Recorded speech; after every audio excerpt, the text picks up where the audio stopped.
Are you really our child? My dad sighs as he looks at my report card. Growing up in a family of doctors, I always thought that following that path was the natural thing for me to do. So I've been studying hard since I was a child.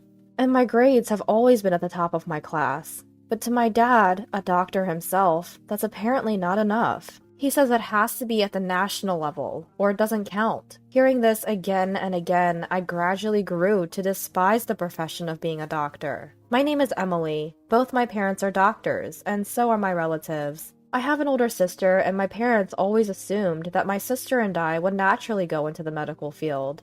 My sister Jessica has always been exceptional and has been the favorite of our parents. Everyone thought Jessica would become a doctor, and she became one without any setbacks. I think that's impressive. But Jessica always got whatever she wanted, and she was praised, even for the smallest things. She was so indulged that I was envious. I was always being compared to Jessica, and I was always told that I wasn't good enough. Even though Jessica is 5 years older than me, the fact that I couldn't do what Jessica could do was treated like a failure on my part, when it should have been expected. Gradually, my parents stopped caring about me. When Jessica was stressed from studying, she would verbally abuse me, and sometimes she even raised her hand in anger at me. But I never told anyone, knowing that my parents wouldn't believe me.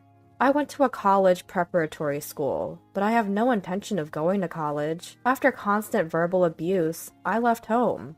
I was already working part-time, planning for this, and I had enough money to get by, for now. When I graduated from high school, I found a live-in job at a hotel in a tourist area, and they took me in. I needed my parents' consent because I was still a minor, but they wrote the consent form without a word. They probably just wanted me to leave, the failure that I was, as soon as possible. I hadn't contacted my family for over 6 months since leaving home, and I hadn't heard from them either. But as the end of the year approached, I got a call from Daddy. Come home for the New Year's celebration. The relatives are gathering, and you'll be the host. Daddy said just that and hung up without waiting for my response.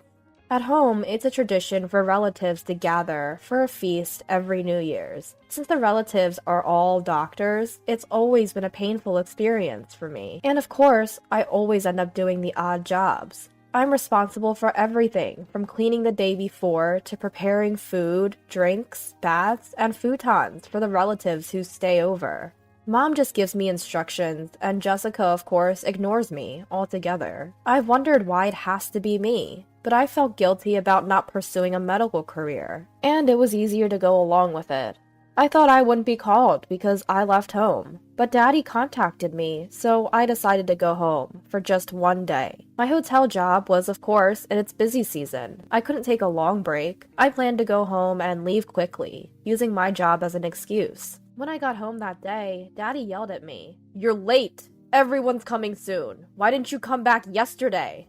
But I'm busy at work this time of year, so it was hard to take even a day off. Stop making excuses! Hurry up and get ready! He wouldn't listen to me at all. Sighing, I entered the house where Mom was waiting. There was no feeling of relief coming back home. I just cleaned, cooked, and prepared drinks, as Mom told me to. As the relatives gathered and the party started, I was out of the loop, as usual, but that was more comfortable for me. Complaints about the hospital or gossip about patients, it was nothing but bad-mouthing others. I even thought that becoming a doctor made everyone talk bad about someone. For me, it was not a fun space at all. But Jessica seemed to enjoy mingling, looking down on other doctors and patients, making fun of them.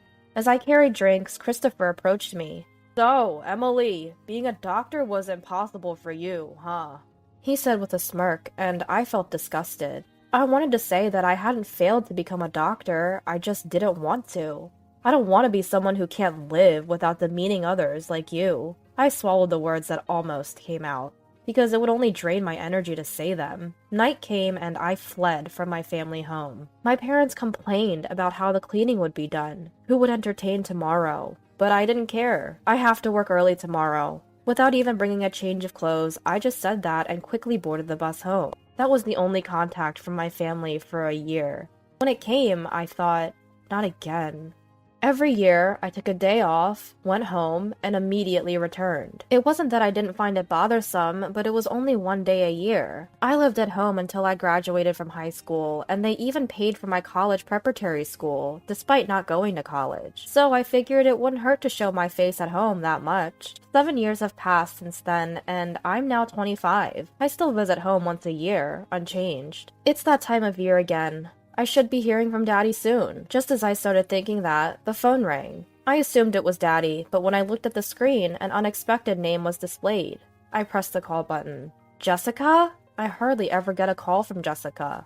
I picked up the phone fearfully, thinking something might have happened to my parents, but contrary to my fears, Jessica was in high spirit. Hey, you know the young CEO at your workplace? He's been on TV a lot lately, hasn't he? She said with an excited voice. This attitude from Jessica was a first. I was confused and a bit scared. He has opened a few new hotels, so he has had more opportunities to be on TV. As I said that, Jessica happily replied, "Introduce me to him! I fell in love with him when I saw him on TV the other day. Plus, he's a young master, right? I think he'd suit me." I was at a loss for words. To think she'd contact me for something like this. What does she mean by suit me? Gentle Alexander and Jessica, who likes to look down on others, would never match. While I was lost for words, Jessica continued the conversation. "Oh, I see. You, a lowly worker, wouldn't have a chance to be close to the CEO. Maybe you've never even met him. Even if you have, a plain woman like you wouldn't stay in his memory." Even though I didn't respond, Jessica kept talking, satisfying herself. I tried to interrupt, but Jessica's momentum was unstoppable. "That's right. Do you know when the CEO will come to your place? I'll stay over that day. If I can meet him face to face, he's mine. He won't resist a beauty like me. So make a reservation and let me know. Of course, since I'm going out of my way to stay over, you'll have to cover the lodging costs." I was speechless. "But Jessica, aren't you having arranged meetings for marriage?" "In our family, it's customary to be married by 30, and many go through arranged meetings. I thought Jessica had done that already. But what does this mean?" "Arranged meetings? There's no one decent. The other day, it was a 35-year-old guy. Introduce me to someone who matches me." I was disheartened by hearing that. So Jessica looks down on even her arranged meeting partners. That doesn't mean I have to introduce her to Alexander. I told her it was impossible, and hung up the phone. A month later, on New Year's Day, I went back home for just one day. I planned to entertain my relatives as usual, and then leave quickly. But this year, my relatives were unusually intrusive. "You work at a hotel, don't you, Emily? I can't believe you can keep up such a low-end job," Christopher said, followed by Mom saying, "Indeed, we're impressed you can do a job that's not as essential as ours." Even Daddy chimed in, "I'm glad you left the house early. Now I don't have to hear from the neighbors about what you're doing." I'm sorry I'm such an embarrassment. I knew they felt that way, but hearing it all at once was indeed sad. As I was disheartened, Jessica said, laughing, "You don't have any redeeming qualities, so you'll be alone forever, right? What will you do?" Her words made my sadness disappear. I wanted to give it right back to her. I had finally released the emotions I'd been holding back against Jessica. "Jessica, you're 30, aren't you? You're 5 years older than me. What are you going to do?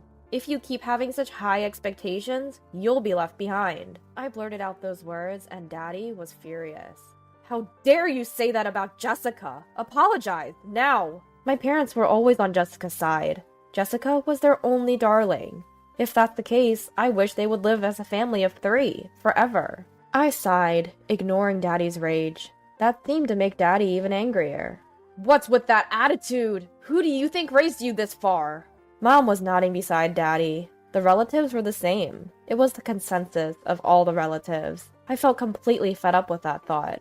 But before I could open my mouth, Daddy yelled, "You, a failure like you, are ashamed of our family. Get out, now!" The expression on his face was clearly mocking me. I took a deep breath and opened my mouth. "I won't be coming here anymore after this year." I said that, picked up my belongings, and headed for the entrance. "Thank you for everything, up to now." Then I heard the sound of a car outside. When I opened the door with my shoes on, a luxury car was parked there. My parents and Jessica had noticed the car's sound and came out. A man was getting out of the driver's seat. Jessica was the first to recognize the person. You, president?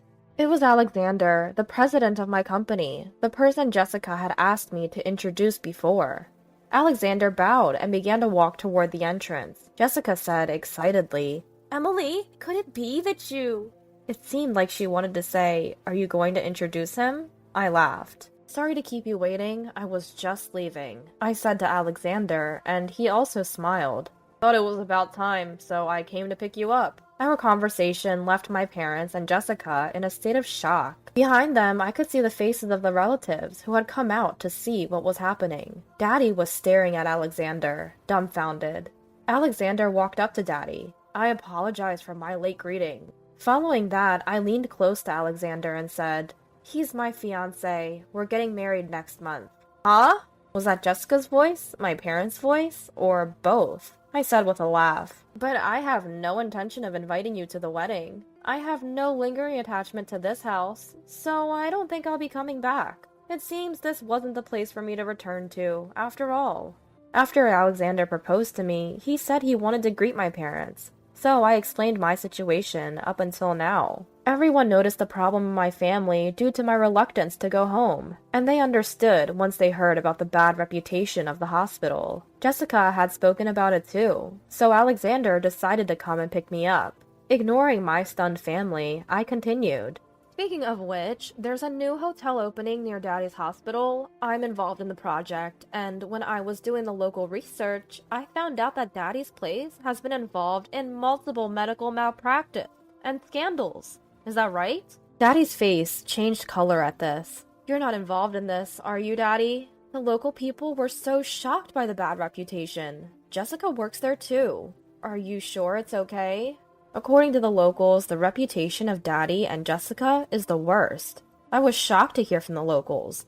Like father, like daughter, referring to Daddy and Jessica. At that time, I also heard that Daddy and Jessica were causing scandals, and I felt somewhat responsible for it.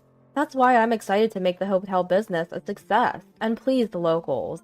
In contrast, Daddy and Jessica looked pale. Since I had told my fiancé Alexander everything, he simply opened the passenger door without any unnecessary interruption. I met Alexander right after leaving home. Under the previous president's policy, Alexander, the next president, was working in the field, and we became close friends. I heard later that he fell in love with me at first sight.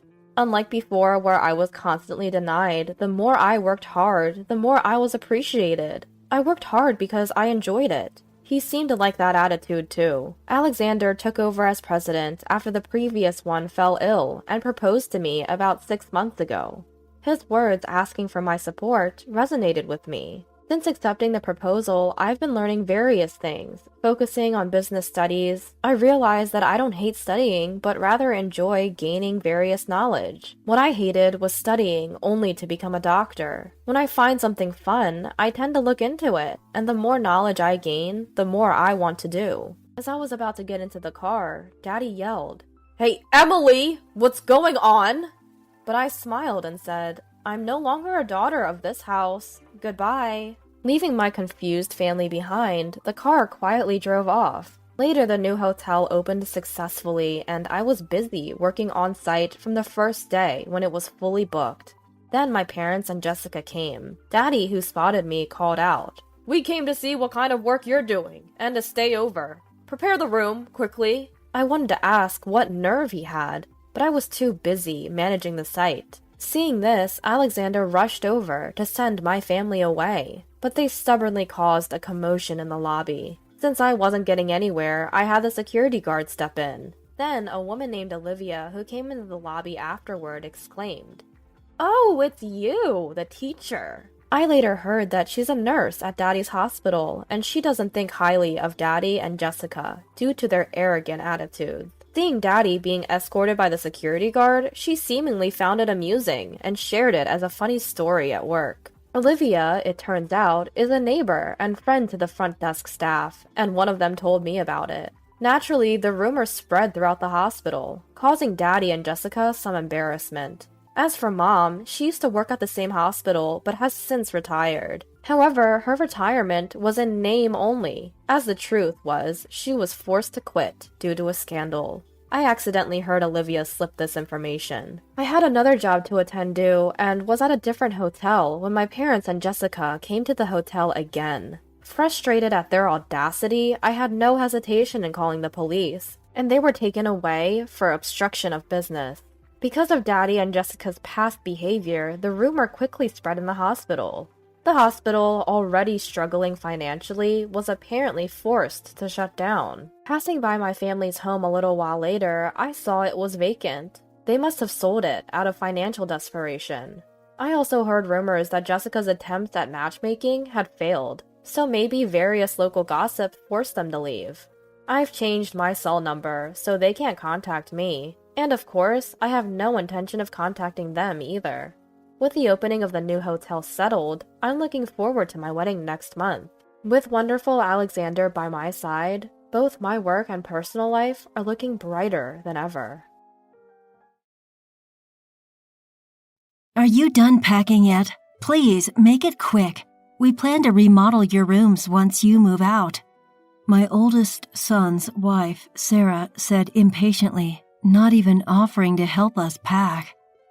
She seemed thrilled to claim this house as their own. Little did she know. Glancing at my husband, John, he silences me with a look and turns a serene smile to Sarah. We're sorry for keeping you waiting. We'll leave by tomorrow. With the movers coming in, it'd be best if you two stayed in your rooms. We were leaving the furniture and appliances that we shared with Sarah and David behind. And beside our stuff from the bedroom and wardrobe, we didn't have much left to pack. We'll probably take less than half an hour to move out. The following day, our farewell was surprisingly dry. Well, we're off. All right. Take care. No apologies, no words of gratitude. And they didn't see us off either. Sarah and David simply glanced at us from their leisure in the living room. Since they were so indifferent, we didn't need to make a fuss about leaving. But as we got into the cab silently, I couldn't help but worry about our cat we were leaving with them. Could Sarah properly care for her? Would she raise her with affection? I dialed a number on my phone as our house receded from view through the cab's window. In hindsight, it might have been my sixth sense that ticked off then. I'm Patricia, 64. I've been married to John, who's a year older than me, for 35 years. We've never had a major fight, and I would say we're pretty close. John worked for a foreign company and was often busy, but he always spent his spare time with the family. With his recent retirement, I was excited to spend more time with him. But it seems like I was the only one happy about his retirement. Our eldest son's wife was upset about it, and it was apparent.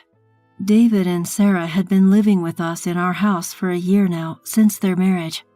Sarah, David's wife, was actually the one who suggested we live together.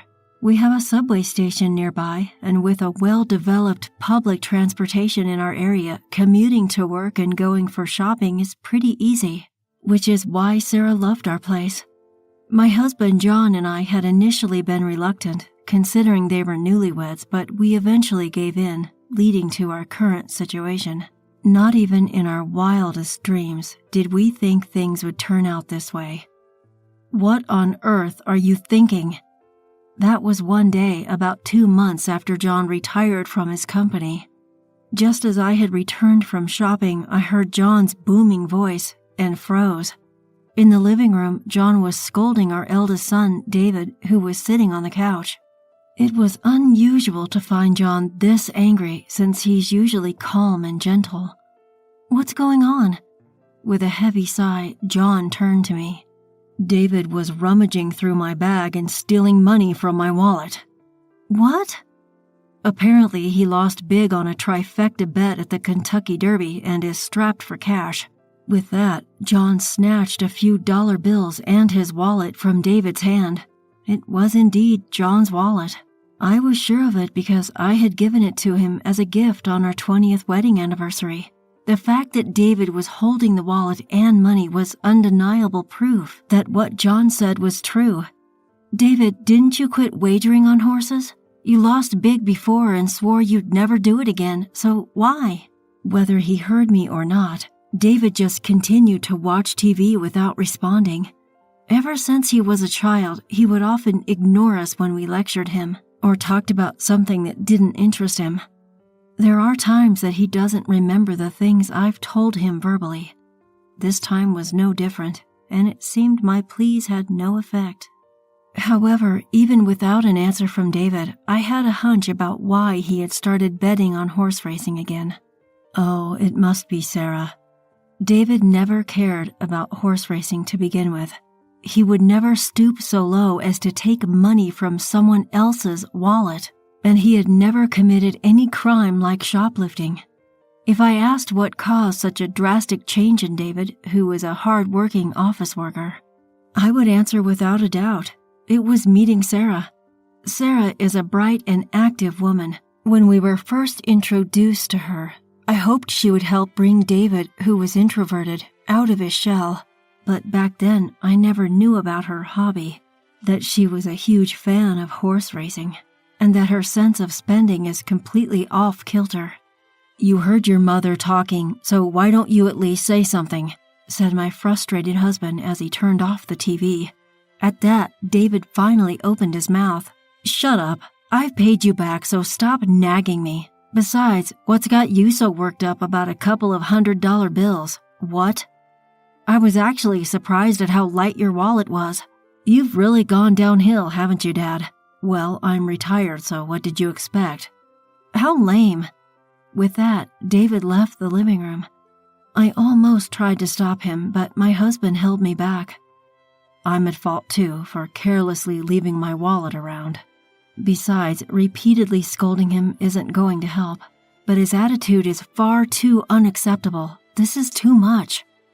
John has never been the kind of person to flaunt his role as the main breadwinner of the family, but it's a plain fact that it's thanks to him that we are able to maintain our lifestyle, and he provides for David and his wife as well. They're able to save on rent and living expenses as well, since they always come up with an excuse not to contribute to the household's expenses. So it's my husband who's been covering majority of our expenses. And yet, instead of respecting John, David disparaged him. David's comments were unacceptable, but I was also enraged with his wife for introducing him to gambling. A few days later, still feeling uneasy, I decided to ask David's wife directly. "It seems like David is struggling with money lately. Do you know anything about it?" "Oh, he apparently took a big hit at the Kentucky Derby." "You knew about it?" "Yeah, after all, I was the one who suggested we go together." Just as I thought. Sure enough, David had been drawn back in to horse racing by Sarah. Why would you do such a thing? David was trying to quit horse racing. Is that so? I had no idea. Please, Sarah, I'm begging you not to invite David to the horse races anymore. If this keeps up, won't you be in trouble too? Well, we each have our own earnings and we're just doing what we like, so I have no problem with it.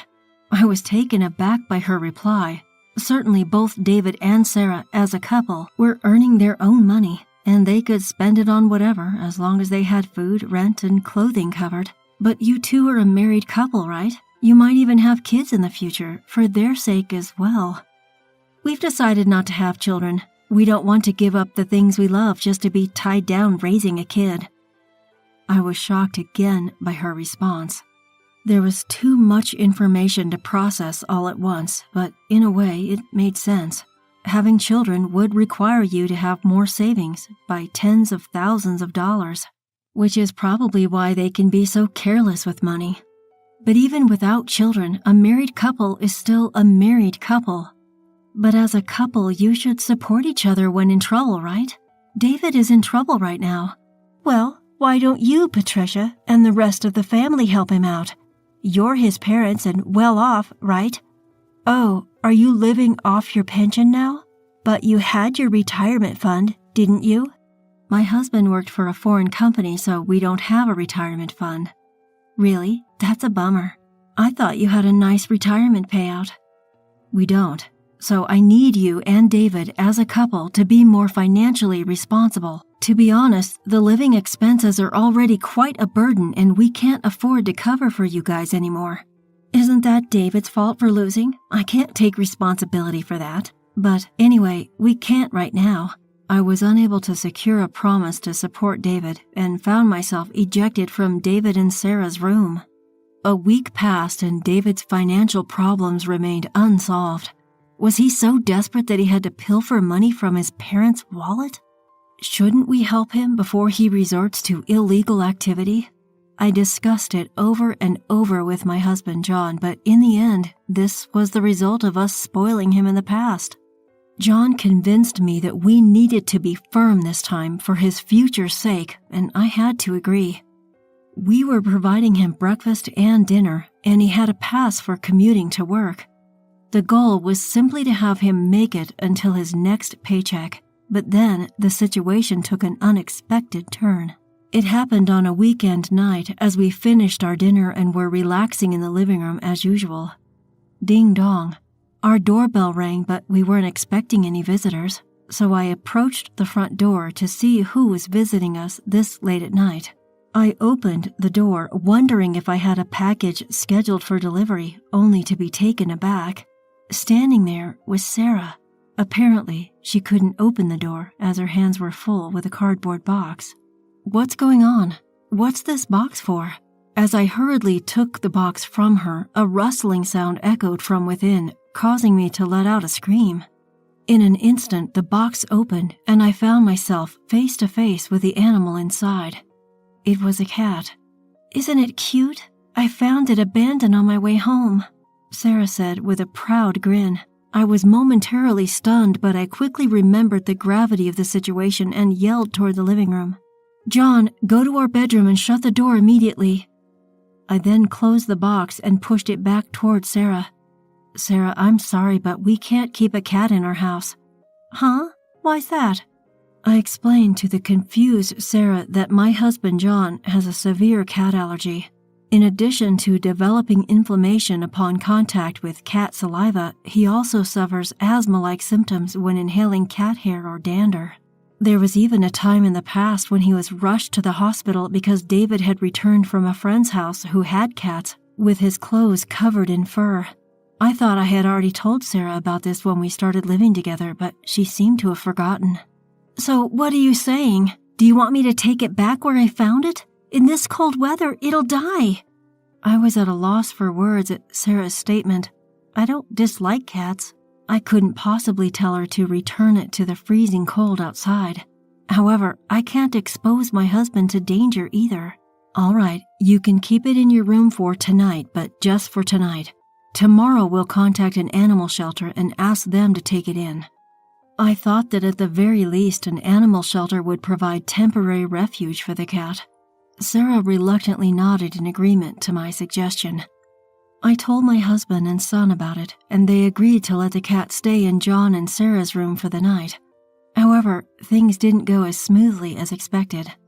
The next morning, John and Sarah changed their minds and decided to keep the cat. "Sarah, that's not what we agreed on." "But I really want to keep it. It's so cute. Why can't I keep it?"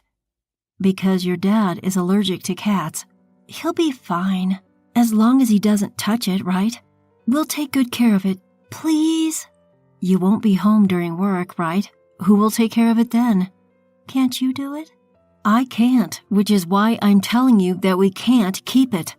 "How terrible. I didn't know that even you can be so inconsiderate, unable to even save a small and cute kitten. Animal shelters, they end up euthanizing them, you know, handing it over to such a place just because it's inconvenient for you, turning a blind eye to the sacrifice. Do you know what they call people like you? A boomer." "What?" "You're just a nuisance. If you can't live with this kitten, then please leave this house immediately." I was about to snap back at her, but David chimed in. "It's a good opportunity. Why don't you guys move into a retirement home? It might be comfortable. You're at that age and we're not taking care of you guys. You guys aren't even bringing in any income anymore." "I've had enough, you guys." "Fine." Suddenly, my husband, who had been silently listening to our argument, interrupted me. "Since last night's incident, He's been wearing gloves and a mask and keeping a distance from David and his wife. I felt sorry for making him feel uncomfortable in his own home. The reason we can't keep the cat is my fault. I will take your advice and leave. John, as David said, this might be a good opportunity to consider moving into a retirement home. Saying that, John looked at me. Understanding his intentions, I remained silent. David and his wife probably took this as us giving up on our house. They suddenly became more cocky. We'll take good care of this house, so don't worry, but keep the property under your name. The paperwork and payments are a pain. Moving into a retirement home can be quite expensive, you know. Please, handle yourselves. Don't rely on us. We aren't helping. They seem relieved, even joyful at our compliance. This must be their true nature. Perhaps they picked up that kitten on purpose, hoping for this to happen. I realized that we had been manipulated by Sarah. For the following week, I began packing while looking out for John. David and his wife, who had lost all reserve, continued to throw veiled insults at us. But they probably realized that if John collapsed, our move-out would only get delayed. So they did not let the cat out of their room. That was the only promise they kept. Are you done packing yet? Please make it quick. We plan to remodel your rooms once you move out, Sarah said impatiently, not even offering to help us pack. It seemed they couldn't wait to make this house their own. They really don't know anything, do they? I glanced at my husband, but he silently calmed me down and gave a gentle smile to Sarah. We're sorry for keeping you two waiting. We'll leave by tomorrow. With the movers coming in, it'd be best if you two stay in your rooms. We were leaving the furniture and appliances that we shared with Sarah and David behind. And beside our stuff from the bedroom and wardrobe, we didn't have much left to pack. I bet it won't even take 30 minutes to move everything out. And came the next day. Our farewell was surprisingly dry. Well, we're off. All right. Take care. No apologies. No words of gratitude. And they didn't see us off, either. Sarah and David simply glanced at us from their leisure in the living room. Since they were so indifferent, we didn't need to make a fuss about leaving. But as we got in the cab silently, I couldn't help but worry about our cat we were leaving with them. Could Sarah properly care for her?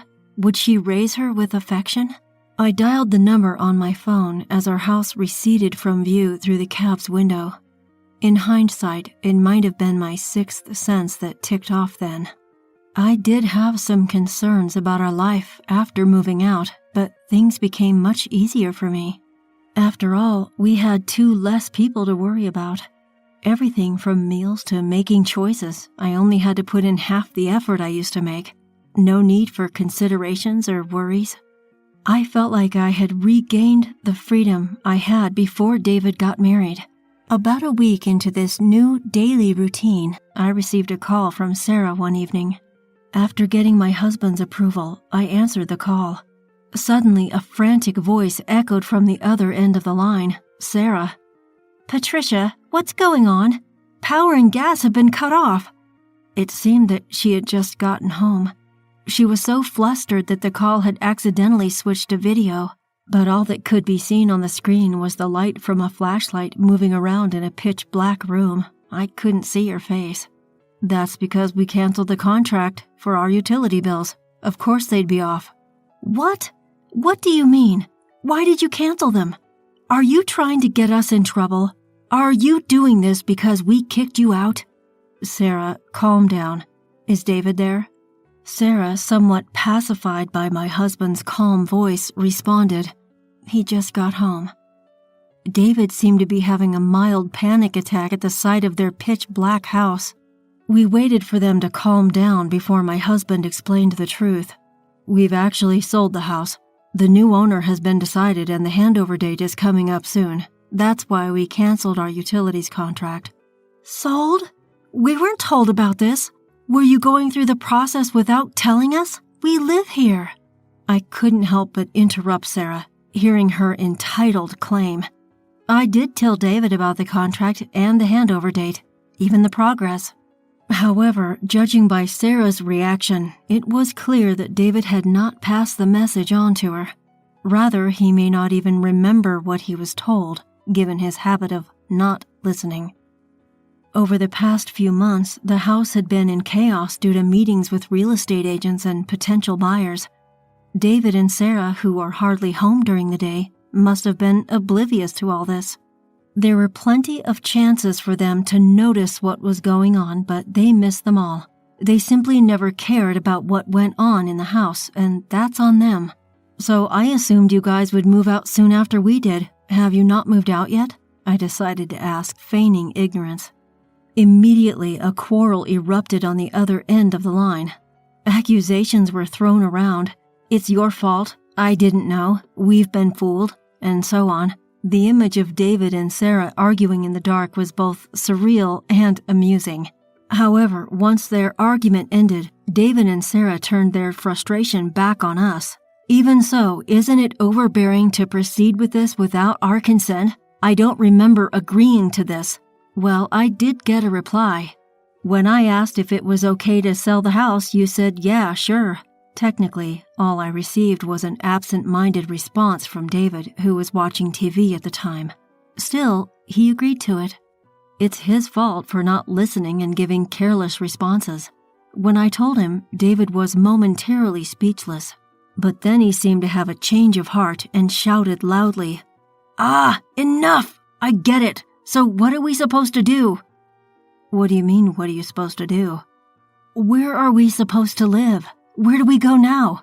You've prepared a place for us, right? At David's yelling, my husband asked back in a puzzled voice, why? Our son was taken aback by this answer. You kicked us out. Why do we have to find you a new place? But we really didn't kick you out. You were planning to leave anyway, right? So it's not our fault. At all. Besides, it was your decision to sell the house. It's your responsibility to secure housing for us, since we are affected by this. Yeah, that's right. For a rental, you pay some amount for leaving. Then you gotta pay us some money too. I know you made a lot from selling the house. Rental, huh? Before paying you any vacating fee, you should pay us the rent for the period you were living in that house, shouldn't you? Plus, we covered all your living expenses too. Let's have you pay all of that up front. Including rent and living expenses, it'll be about $7,000 for a year. You can pay it right now, can't you? David and his wife remained silent, with a groan. Considering David's financial situation, we're well aware that they are tight on money. Realizing that we had the upper hand, David started apologizing to appease us. Haha, that's right, we should be the ones to pay first. But we don't have the money right now, so we can't. So to make sure we can pay you back properly, why don't we live together again? Yeah, that's right. Please tell us where you're moving to. We'll move in with you guys right away. They never cared about where we were moving to when we left. I sneered at them deep down, and I refused. No, we can't live with a cat. Wasn't that the reason you kicked us out? We'll get rid of the cat right away, so... I felt deeply sorry for the cat at their excessively selfish words. As expected for David and his wife, the cat was nothing more than a tool to kick us out of the house.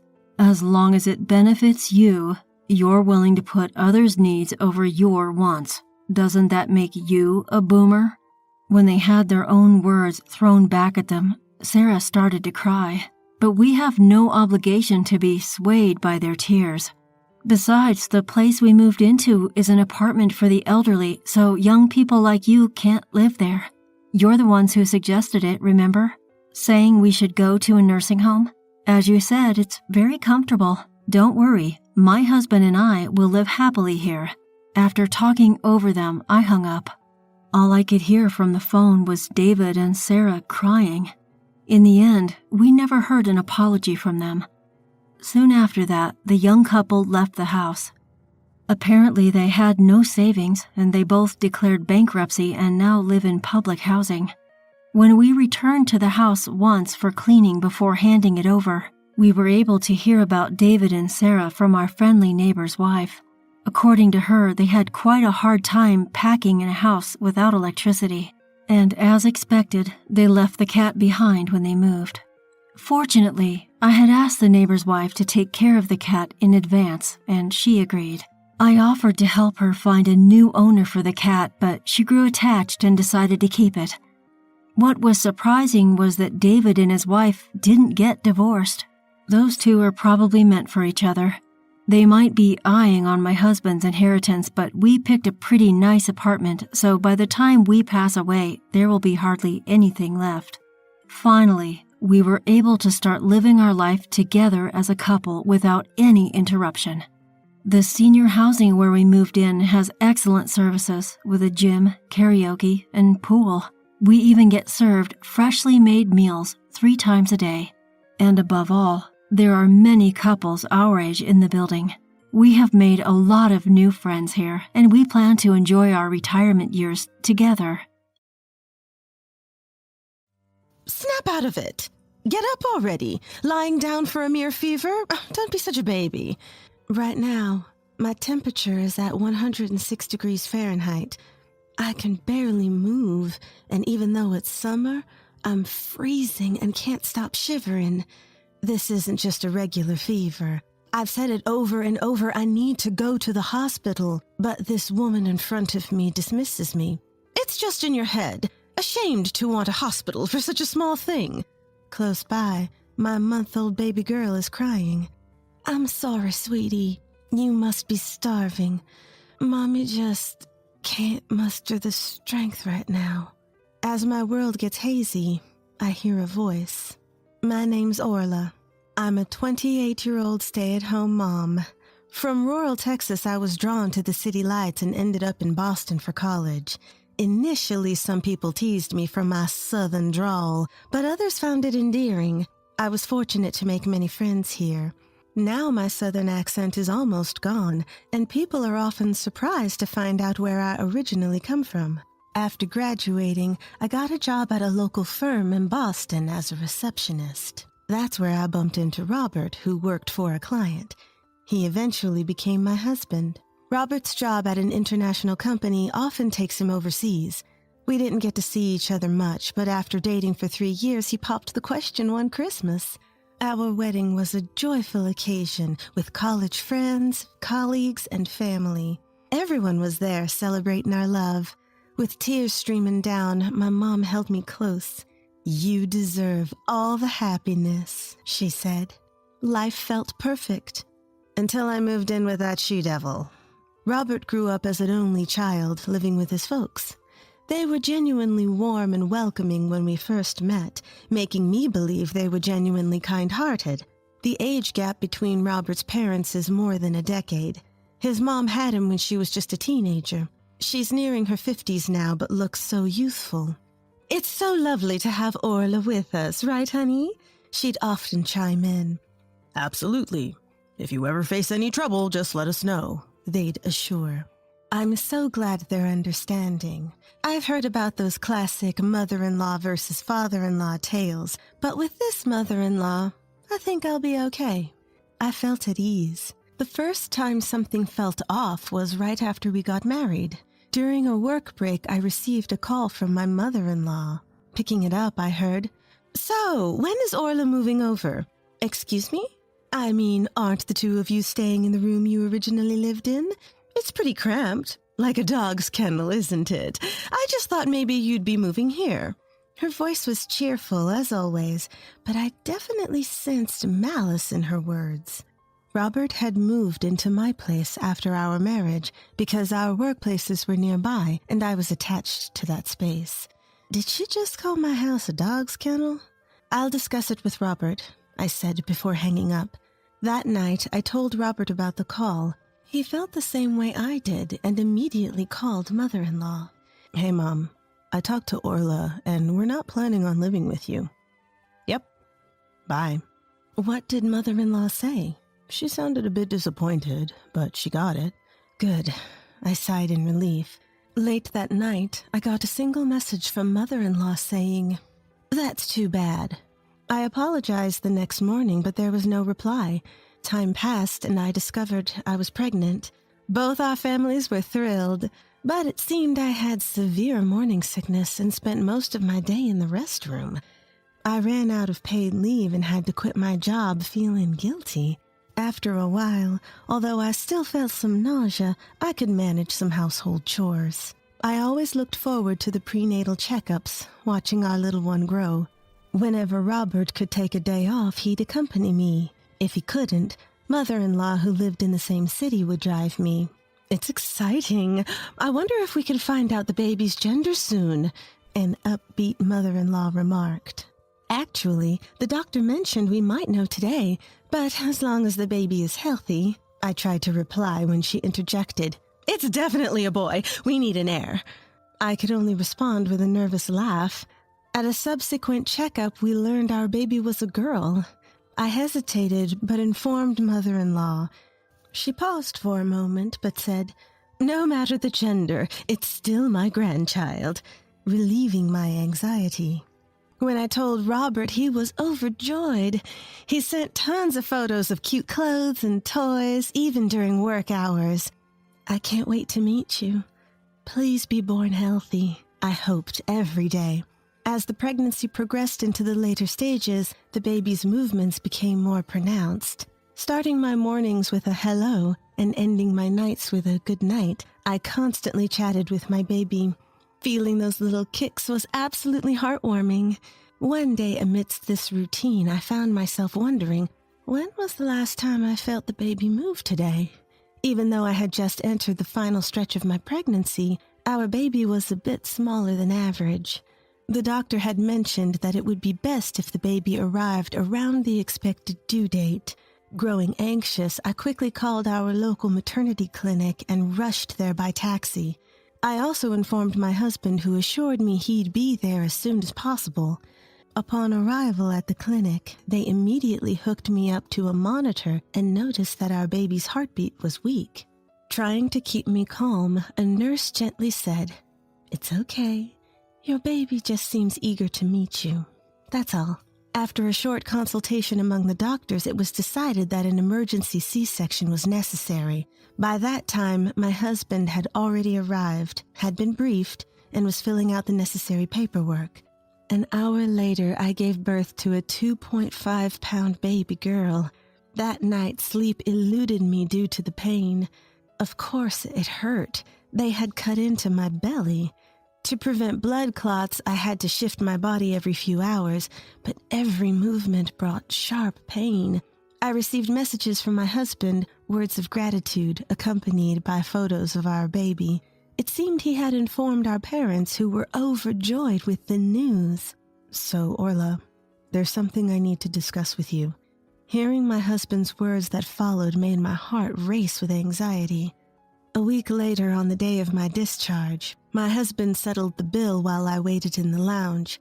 "Orla, looking forward to our journey from today," greeted my mother-in-law. We named our daughter Lily, born in a season of beautiful blossoms, hence Lily. Some might say it's a simple choice, but my husband and I loved it.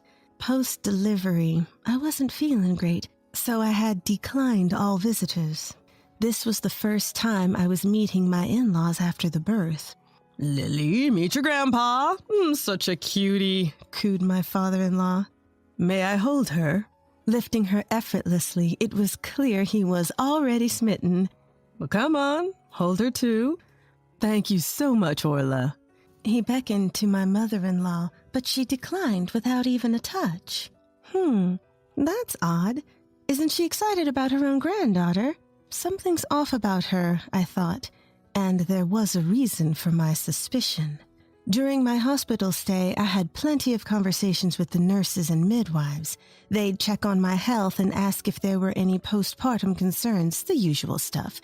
After we finished talking, the nurse hesitated before saying, "By the way, was the woman with Orla during the checkup your real mother?" "No, she's my husband's mother." "I see.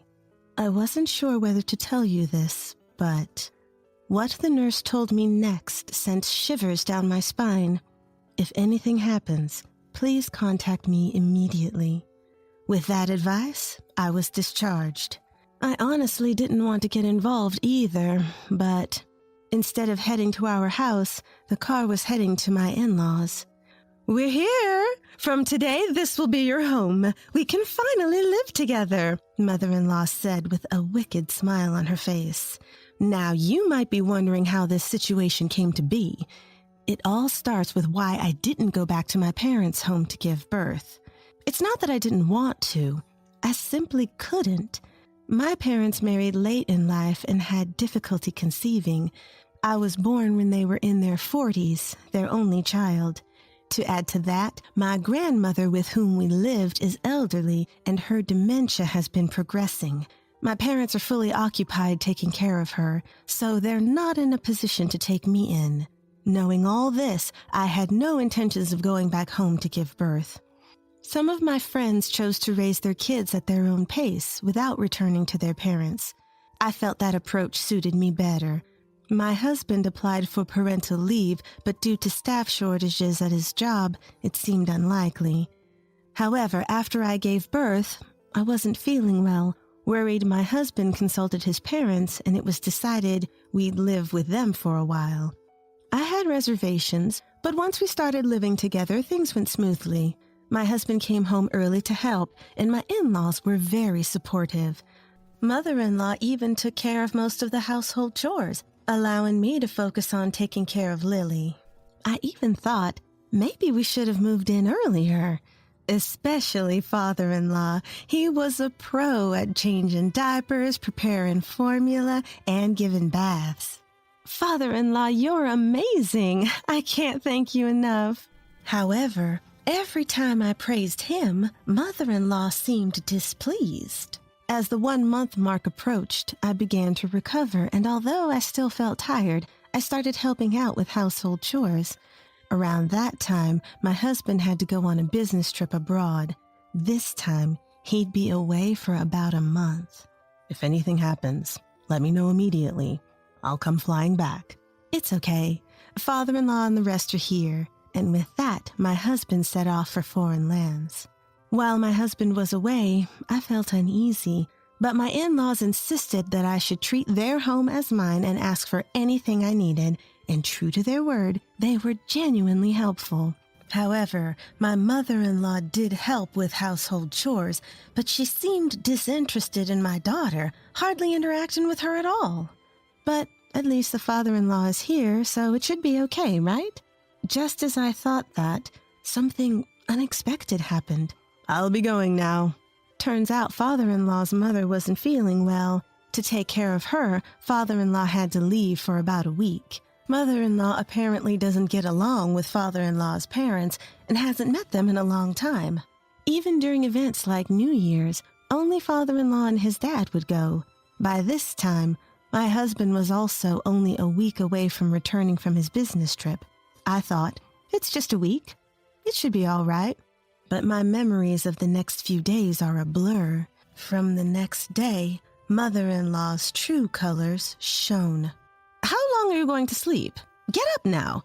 Woken up by her sudden shout, I opened my eyes to see mother-in-law towering over me with an intimidating look. What? Lazing around in someone else's house. There's so much to do. I wanted to boss you around, but couldn't with your husband here. It was so stressful. Her sudden change was shocking. It was as if she was a completely different person. Feeling threatened, I reached out for my phone, but in an unexpected move, mother-in-law swiftly grabbed it from me. "This is why you're going downhill," she remarked, smashing my phone on the ground. "What are you doing?" I picked it up immediately, but the screen was shattered, and it was unresponsive. "You're always on this, neglecting your parenting duties. You're a failure as a mother." While mother-in-law said that, it wasn't true.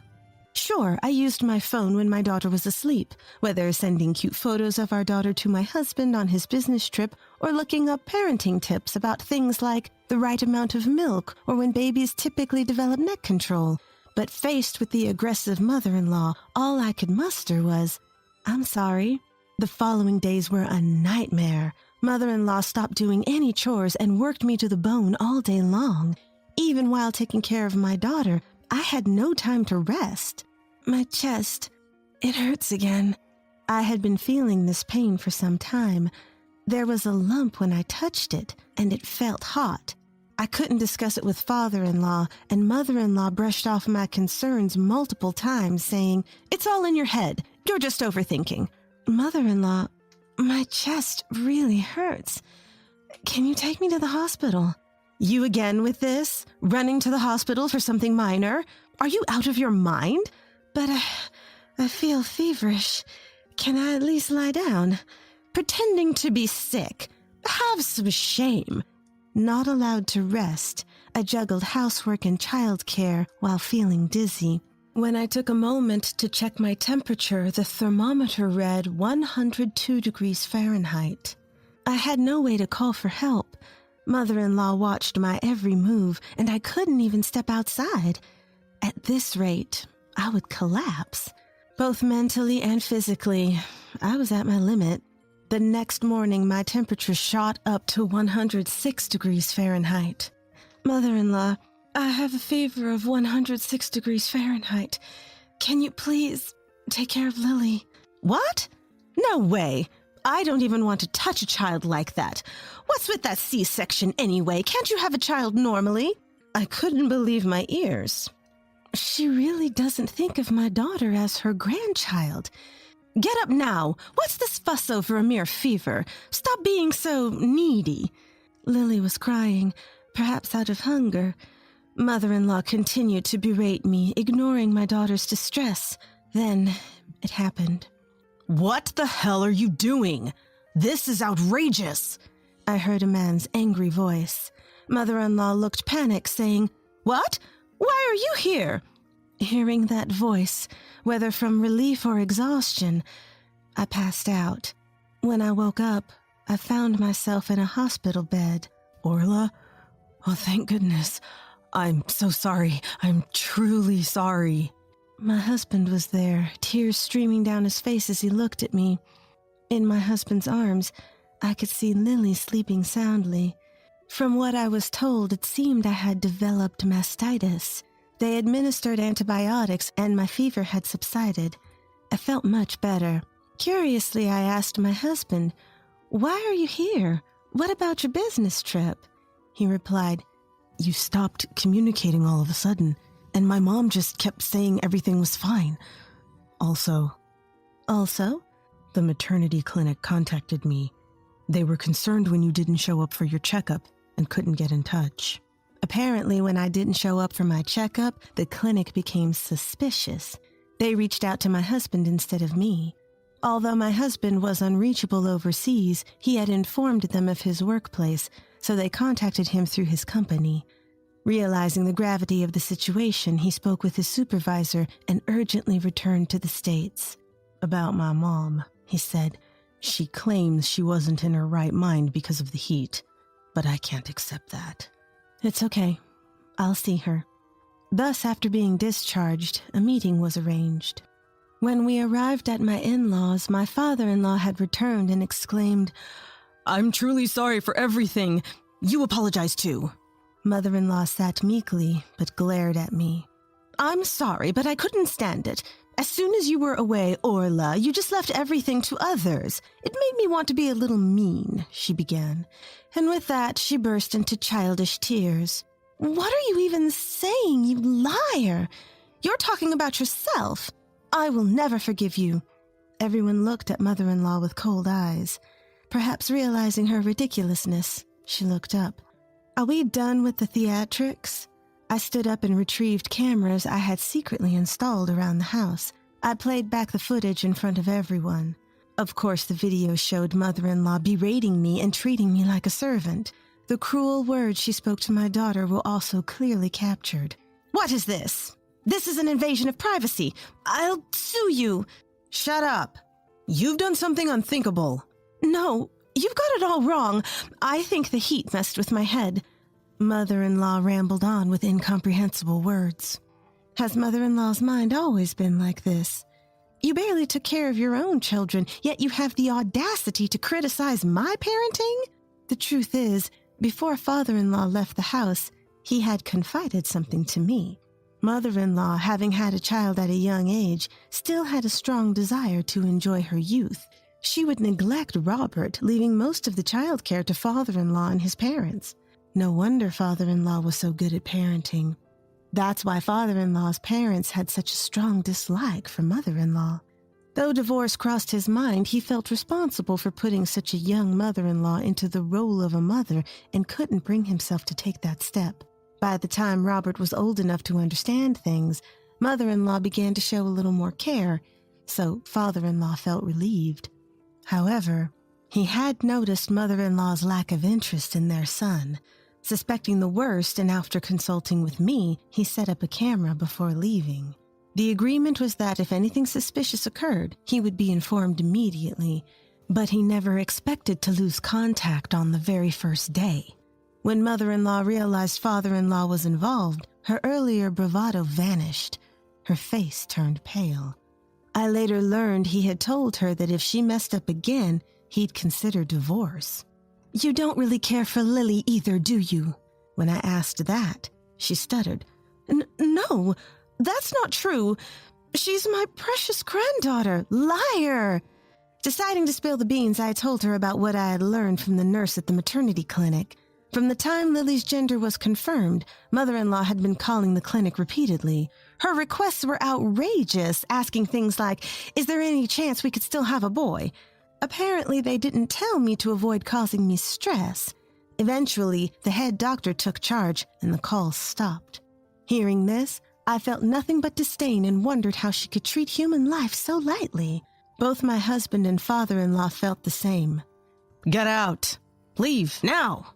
"But girls, they're just so hard-headed and defiant, just like Orla. Boys are easier. They listen when asked a little thing," she rambled on incoherently. "Robert, you're on my side, right?" Suddenly, Robert, who had been silent until now, stood up. He grabbed his mother's arm and, without hesitation, dragged her out the door. "Allies? Are you serious? After what you've done to my precious Orla? And Lily, I don't even see you as my mother anymore. Stay out of our lives." His mother looked shocked. She turned to me, pleading, "Orla, I'm sorry. I apologize. Please convince him and Lily for me." But my mind was made up. "I never want to see your face again." I tossed her purse to her and locked the front door. She caused a scene for a bit, but when our neighbors started coming out to see what was happening, she perhaps out of embarrassment hurried away. What happened after? My in-laws went through several discussions with their lawyers. She tried to reconcile many times, but his feelings had completely cooled off. In the end, she reluctantly agreed to the divorce. Thanks to the property settlement from him, she won't struggle financially for a while, but she's still in her late 40s. Sooner or later, she'll have to work. I'm not sure if she, who's never worked a day in her life, will manage, but she should face some hardships. As for us, Robert's company opened a new branch in Texas, and he had been wanting to transfer there. We decided to move. Our new home is just an hour's drive from my parents' place. Every weekend they'd visit, completely smitten with their granddaughter. Little Lily, who was born tiny, has grown so much she's off the growth charts. My father-in-law sold his house and started living alone. He's always been good at housework, so he's living comfortably. We video call often, and he always shows up for his granddaughter's special events. After everything, I've decided to cherish my family more than ever.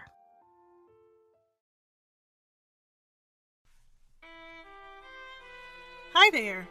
I'm Rothy, a woman in my 20s. My husband Raymond is the same age as me. We're married, but we don't have any kids. For the first 2 years of our marriage, we decided not to have children to enjoy our time as a couple. As our 3rd anniversary approached, we started considering having kids. But then, something unexpected happened. My younger brother was getting married, and our parents helped him with the cost of building a new house. They kindly offered to give us some financial help, too. With that, we planned to build a house in the next couple of years. But then came a request to live together with my in-laws and my sister-in-law. We had discussed living with my in-laws when we first got married, but I had declined, wanting to judge if we could get along with them. I had set some conditions if we were ever to live together. that sister-in-law would have to be married and move out, that if she ever got divorced and came back, we wouldn't live together, and that the land deed would be in my husband's name to avoid any potential disputes. My sister-in-law was still in college and wasn't looking to get married anytime soon. I didn't have a bad relationship with her, but she's the kind who doesn't respect personal boundaries and would snoop around our stuff. I really didn't want to live with her and was searching for a gentle way to decline. Raymond said he'd handle it and tell them our decision. It was a relief since I was worried about making things complicated if I addressed it myself. However, even after this, my in-laws kept pushing us to live together. When I mentioned that Raymond had spoken to them, they acted like they hadn't heard anything. In fact, they countered, he seemed open to considering it. I was baffled by their response. From their tone on the phone, it seemed they were equally, if not more, puzzled. Given my mother-in-law's reaction, I didn't think she was lying, and there was no reason for her to do so. That night, when I discussed it with Raymond, he said he'd make things clear, but I still felt uneasy. We both work, earning about $90K annually. While it might seem enough thinking about having kids, it's not really a comfortable amount. On top of that, if we ended up living with my in-laws and they expected us to financially support them, it would be a problem. I was really anxious about whether Raymond would convey all this to them. Sure enough, my intuition was spot on. A few days later, he brought up this proposal. How would you feel about tearing down the house your parents live in now and building a new one there for us all to live together? Before building the house, the land should be under your name. If not, we'll have issues later on. If it's a multi-generational home, the part we live in should be in your name. Otherwise, if I'm paying and get nothing in inheritance, I'd be at a loss. If we're building a home with the support of my husband and my parents for us and my in-laws to live together, I thought it'd be fine for them to give him the land. I was afraid that after my in-laws pass away, sister-in-law might claim rights and make the house-building effort pointless. However, the in-laws rejected both the land gift and the partition. Just because you're our daughter-in-law, it's weird if you provide the money and the house becomes yours. Since we're putting in money, we must think long-term. What if we divorce? What if we stop living together? Any property loss would be irreversible. Being a daughter-in-law makes me even more cautious, but my in-laws and sister-in-law only insisted on their perspective.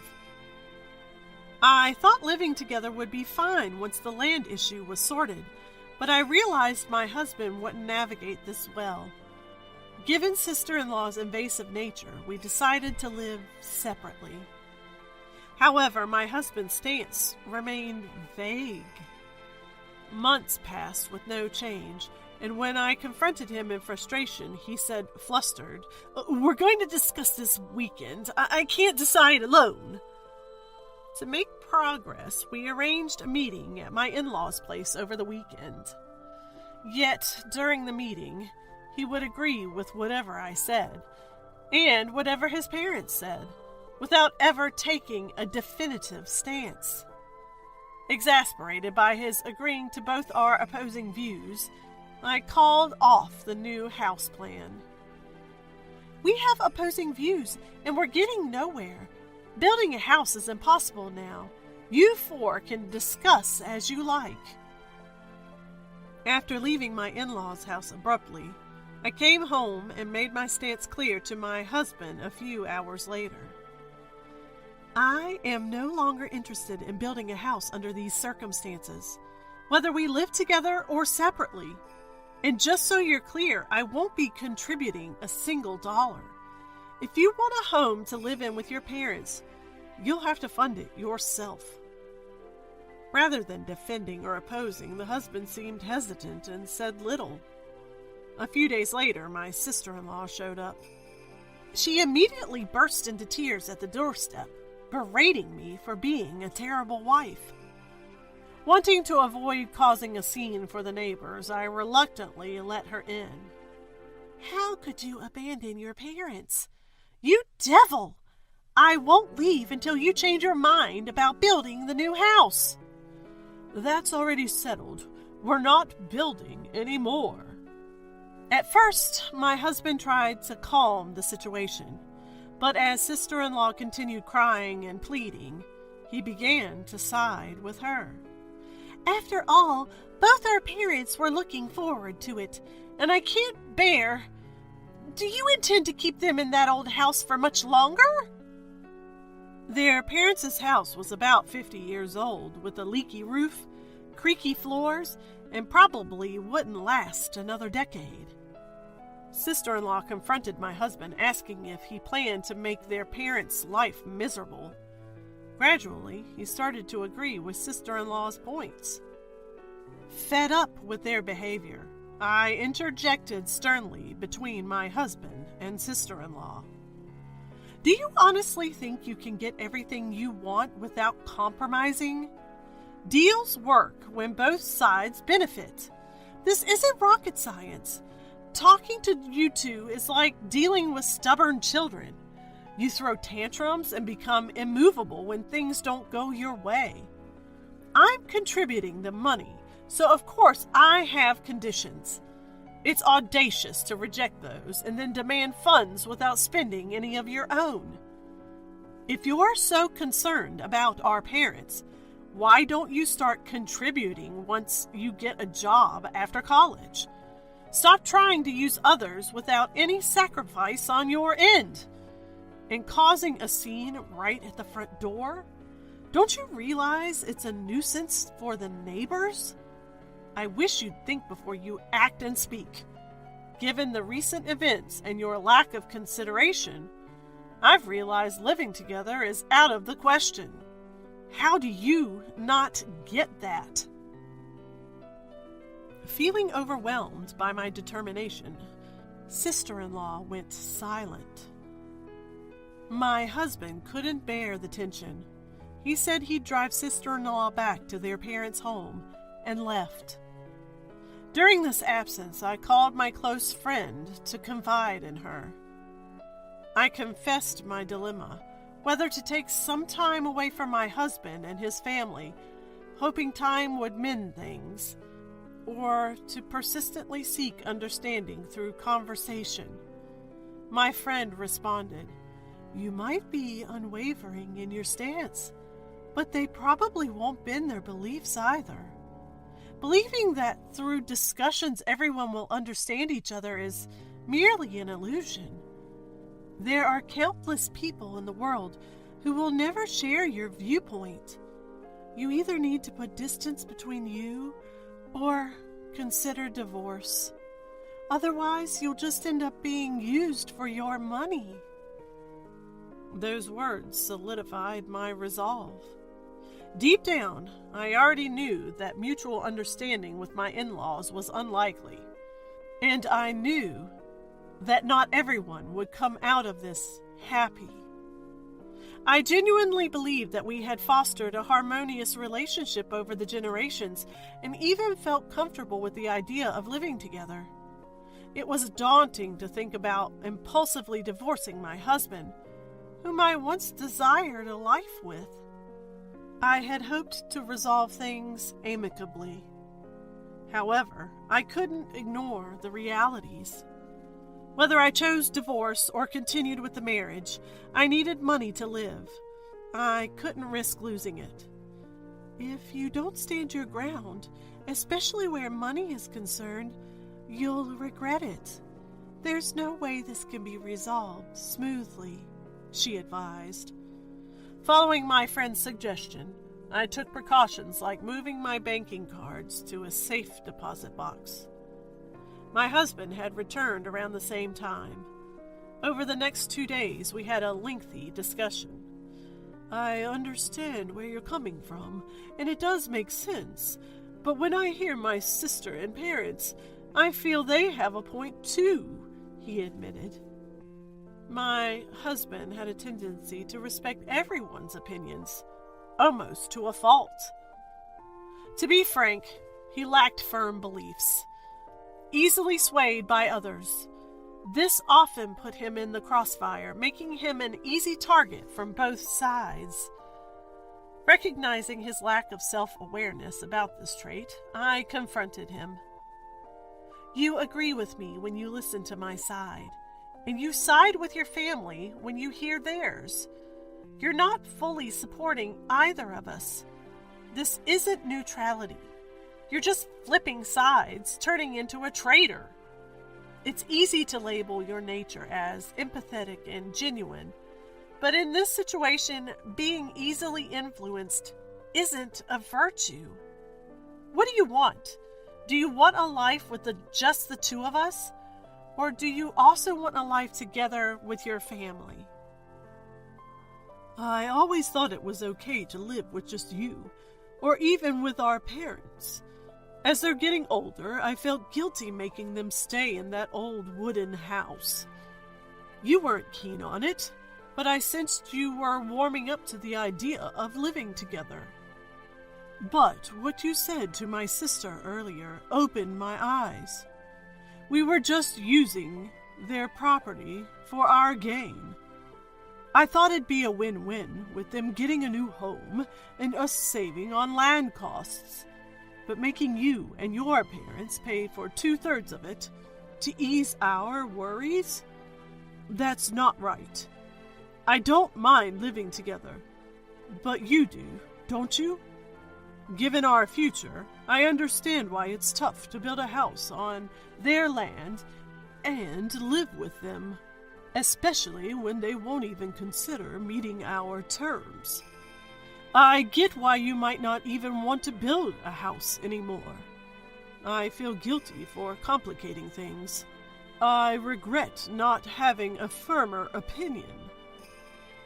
Then let's discuss it again with your parents. If we can't find a solution, we'll distance ourselves from them. I won't be used by them and won't just silently comply. If you side with them even once during that discussion, I'll consider them your only family and won't rule out divorce.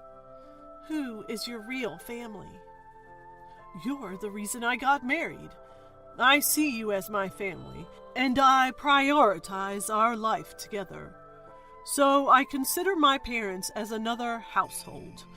If you want to distance ourselves, I'll respect that. I'm ready to give up on trying to please everyone. Following that, my husband and I discussed our future approach. We first clarified what distancing meant. He suggested living an hour or more away from his parents' place and only visiting them during New Year's celebrations, weddings, or funerals. I pointed out that unless there's emotional distance, it won't make a difference. What if we meet them for New Year's and they pressure us about living together again? Without that emotional barrier, it's pointless. As a result, we decided not to engage with them except for weddings or funerals until they are no longer mobile. However, if they reach a point where they can't move and my sister-in-law can't care for them, my husband wanted to assist a little. I am not heartless. For my husband, his parents are the only family who raised him. It would be cruel to abandon them. I wasn't planning to stop him. By the weekend, we met again at his parents' place to discuss. We can't just give away the land. It's my inheritance, my asset. If we're bearing the financial burden, shouldn't the title be in our name? Isn't it unfair otherwise? We're family. What's wrong with it being a shared asset? Do you realize how irrational father-in-law's argument is? He doesn't contribute a single dollar, but just because it belongs to someone he's closely related to, he claims it as his asset. Moreover, I don't share any blood relation with you. If something unpredictable happens, like a divorce, and I end up losing money, it would be a problem. It's not that easy to just say divorce. You just don't go and do it right away. It's just a hypothetical. I am making a point. People might view divorce as a bad thing, but it can also be a means for both parties to find happiness. As an outsider, I need to consider such risks.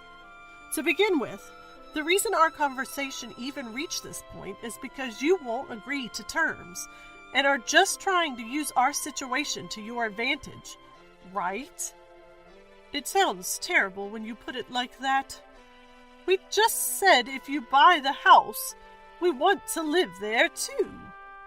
How else would you describe letting someone else pay, not compromising on anything, and trying to get a house for free? It's exploitation, and you're just taking advantage of the situation because of my daughter-in-law status. We said we'll cover our own living expenses. What's the issue if we live together? From this situation, I've come to see how unreasonable your demands are. Misunderstandings like this will only increase if we live together. If every issue becomes this big, it'll wear both of us out. Wouldn't it be better for both of us to maintain a moderate distance? It's not fair to say, we'll cover the building costs and you can pay for your own living expenses. If we're paying for the construction, we should own the house. It's ridiculous that you won't contribute $1 to the construction cost, but want the house in Dad's name. It would be different if it was an inheritance or something, but this isn't even a property related to Dad's lineage. You're just trying to get a share of someone else's property. We're still family, aren't we? Don't conveniently use the term family. Once you get married, your spouse becomes the priority. We are not family here. Sharing assets doesn't make us family. Anyway, we don't plan on living with you or building a house for the time being. Despite our efforts, we couldn't see eye to eye and decided to distance ourselves from the in-laws. We set our home phone to display caller IDs and decided not to contact the in-laws unless it's an emergency. However, 2 weeks later, the in-laws confronted my husband at his workplace, demanding to know why he wasn't communicating and why we had abandoned our plans for the house. My husband honestly explained his reasons. Why don't you look deep within and ask yourself? We set the terms for building the house, but you didn't budge an inch. We're the ones paying, so you should at least consider our terms. We're not making any unreasonable demands. My wife's covering 2/3 of the costs, and I'm covering the rest. It only makes sense that any parts she's contributed to have her name on it as an asset.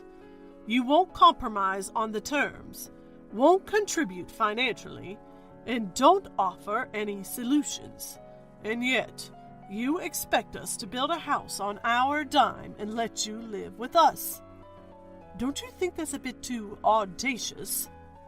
Besides, who storms into someone's home or workplace just because things didn't go their way?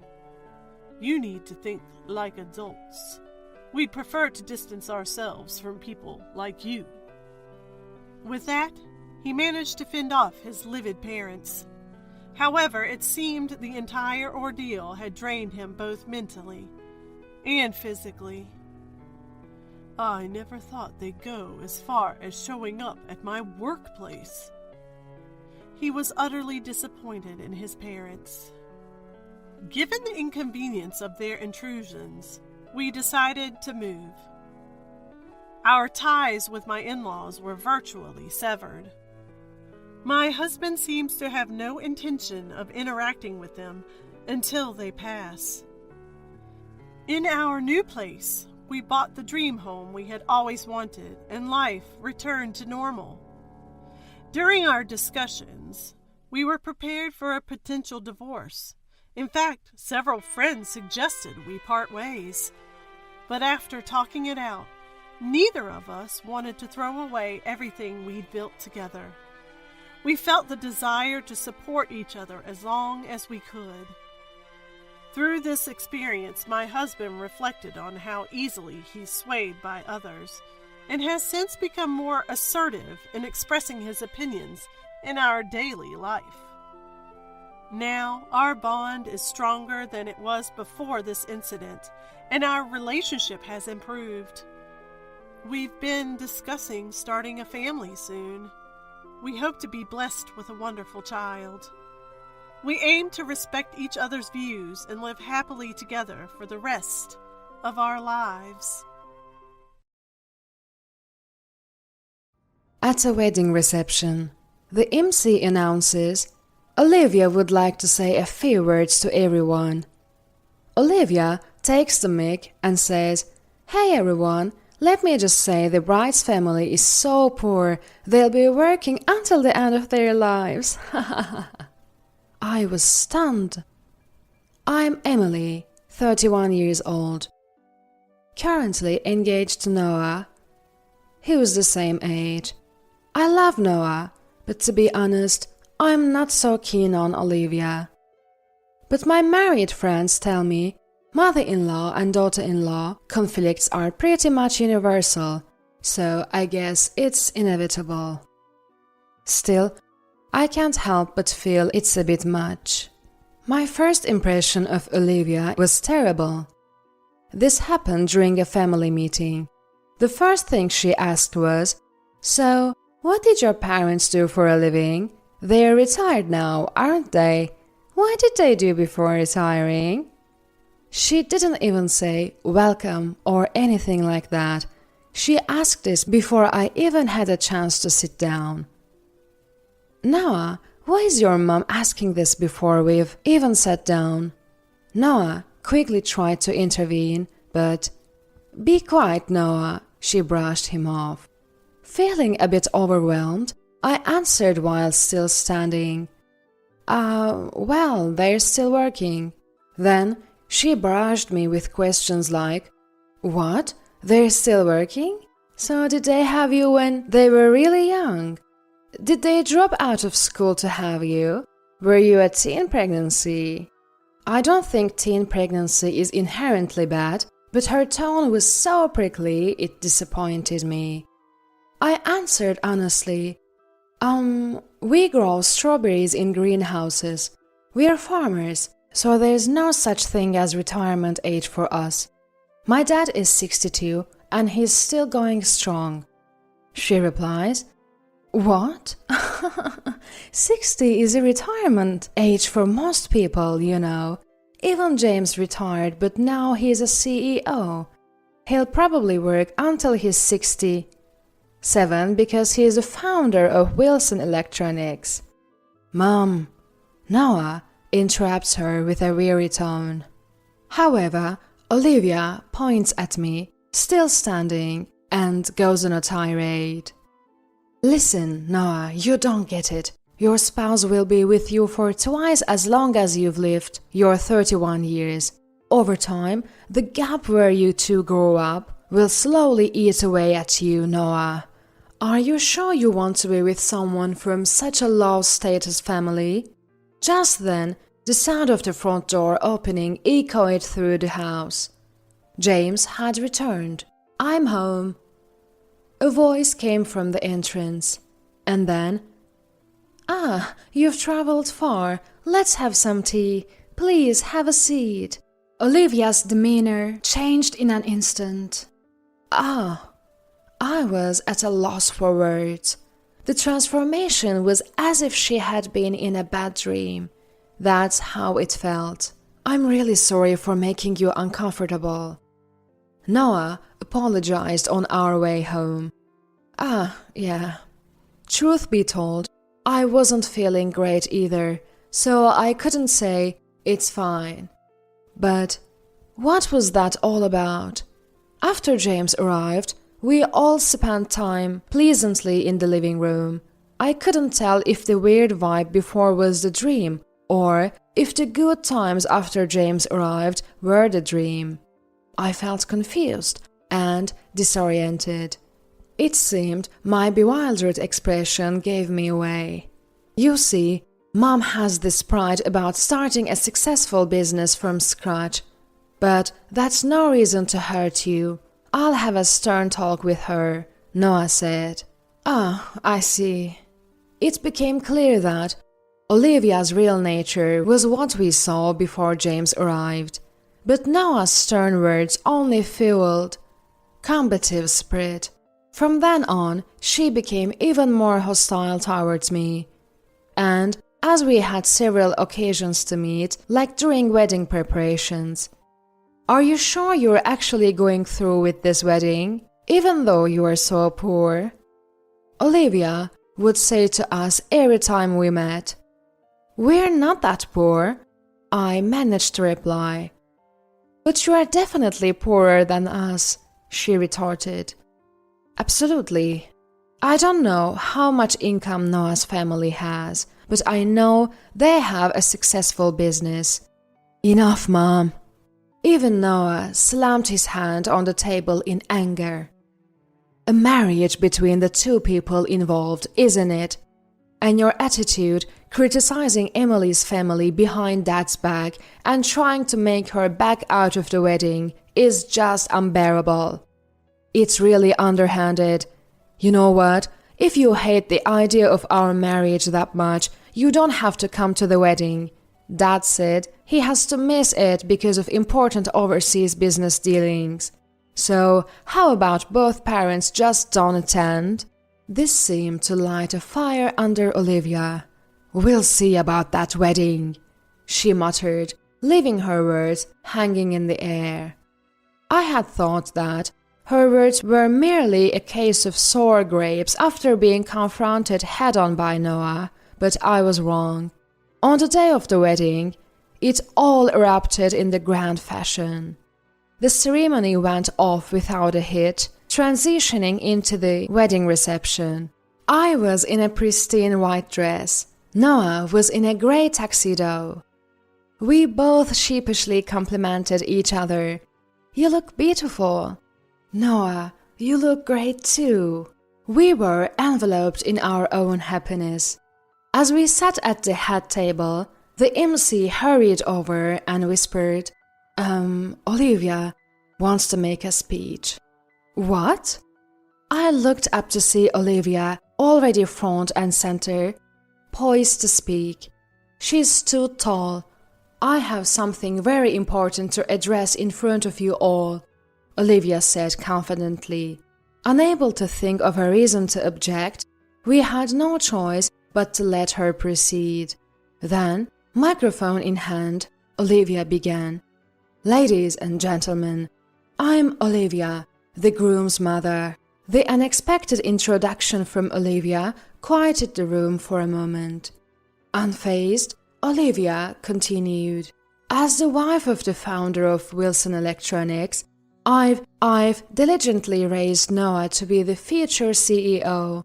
However, he's ended up with this kind of bride. This kind of bride? I was stunned, frozen at the head table. Just moments ago, I was basking in the joy of being with a happy Noah and the blessings from everyone. Now, my inner warmth plummeted below freezing. Olivia probably intended that. I had played right into Olivia's hands. Then she added, I hesitated to bring this up at the ceremony, but for the sake of Noah's future, I'll say it. The bride comes from a poor family that will have to work until the end of their lives. What? What's this about? Noah raised his voice. It seemed Olivia had anticipated this reaction as well. Noah is the one to blame. He wouldn't listen to any of us who tried to stop this. I'm telling you about his wife's dark past now, so he'll finally see sense. And, Noah, you called me petty, remember? I tried to handle this delicately for your sake. But now, I'm done pulling my punches. Wake up, Noah, you pitiful man, seduced by a vixen. The voice raged through the microphone. A dark past? I was at a loss for words, my mind filled with despair. Up on the stage, I wondered how defeated my face must have looked. The bride who had been all smiles just moments ago. From the audience's perspective, I must have appeared pitiful. I had dressed up beautifully, stood beside Noah, and was truly happy. Why does all this have to be ruined by such nonsense? Surprisingly, the atmosphere in the venue was entirely contrary to my miserable feelings. Noah patted my shoulder and hugged me. Don't worry, Mom has really pushed me too far this time. The room went quieter still. I lifted my gaze, which had been lowered onto the table, and cautiously looked around the room. Was everyone as stunned by the outburst as I was, or did they actually see me through Olivia's alleged dark past? Neither was true. Everyone was hunched over, shoulders shaking. They were holding back laughter. And then a suppressed "huh" burst out from someone, and the room erupted in laughter. Everyone was doubling over, laughing uncontrollably. Olivia wore a baffled expression, going, "Huh? Huh?" I was also perplexed, staring blankly at the room. Who's poor Olivia? You're the last person who should be laughing at anyone. Benjamin finally spoke, his face a mix of tears and laughter. Wow, talk about out of sight, out of mind, he added. What? Olivia looked astonished, genuinely clueless. Then Lucas spoke up, wiping away tears of laughter.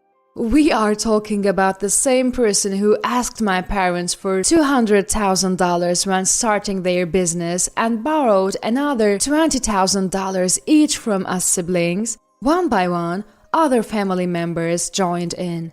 I thought it was odd that only their family was asked for $200,000. But then I heard you yelling, "If I knew your son would be such a loser and get fired, I'd never have married him. So I guess it couldn't be helped," said another relative. Voices from Olivia's side of the family also chimed in. When you borrowed money from us, you promised to work until the end of my days. To work as if dancing? Who was that? It seemed like Olivia had been reminded of something. She couldn't find the words to argue back and looked down.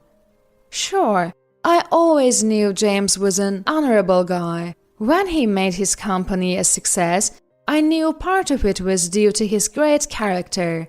So, when he paid me back with interest, I thought, I'm glad the money I lent could help.